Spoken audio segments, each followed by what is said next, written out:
এভারকেয়ার থেকে গুলশান, সেখান থেকে মানিক মিয়া এভিনিউ, জাতীয় পতাকায় মোড়ানো গাড়িতে খালেদা জিয়ার অন্তিম যাত্রায় লাখ লাখ মানুষের জনস্রোত দেখল দেশের মানুষ।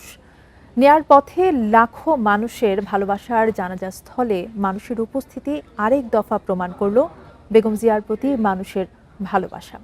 অন্তিম যাত্রায় গাড়ি বহরে ছিলেন তারেক রহমান সহ পরিবারের অন্য সদস্যরা।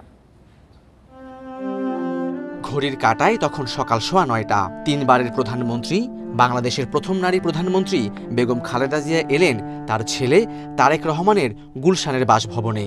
তবে অন্য রূপে, নিথর দেহে। ছিলেন বাংলাদেশের জাতীয় পতাকা মোড়ানো লাশবাহী ফ্রিজিং গাড়িতে। চুল পড়া অনেক কমে গেছে। থ্যাংক ইউ মা। চুলের ভিটামিন জুই মাল্টিভিটামিন কোকোনাট অয়েল। আর নেতাকর্মীদের উদ্দেশ্যে নাড়াবেন না হাত, তাকাবেন না তার চিরচেনা মিষ্টি হাসি দিয়ে। গত 23 নভেম্বর ফিরোজা থেকে বেগম জিয়াকে নেওয়া হয়েছিল এভারকেয়ার হাসপাতালে। 37 দিন চিকিৎসা শেষে জীবনের কাছে হার মেনে মঙ্গলবার ভোর 6টায় মারা যান তিনি।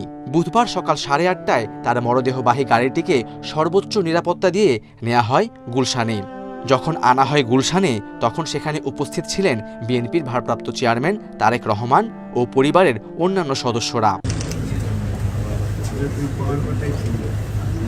এ সময় তারেক রহমান মায়ের মরদেহের পাশে বসে কোরআন তেলাওয়াত করেন। বেলা 11:30টার দিকে তার মরদেহ নেওয়া হয় সংসদ ভবনের দক্ষিণ প্লাজায়, যেখানে ভোর থেকেই লাখো মানুষের ঢল নামে।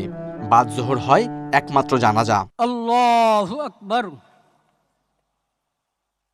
লাখো মানুষের অশ্রুসিক্ত জানাজা শেষে 4টার পর নেওয়া হয় জিয়া উদ্যানে শহীদ রাষ্ট্রপতি ও স্বামী জিয়াউর রহমানের কবরস্থানের পাশে।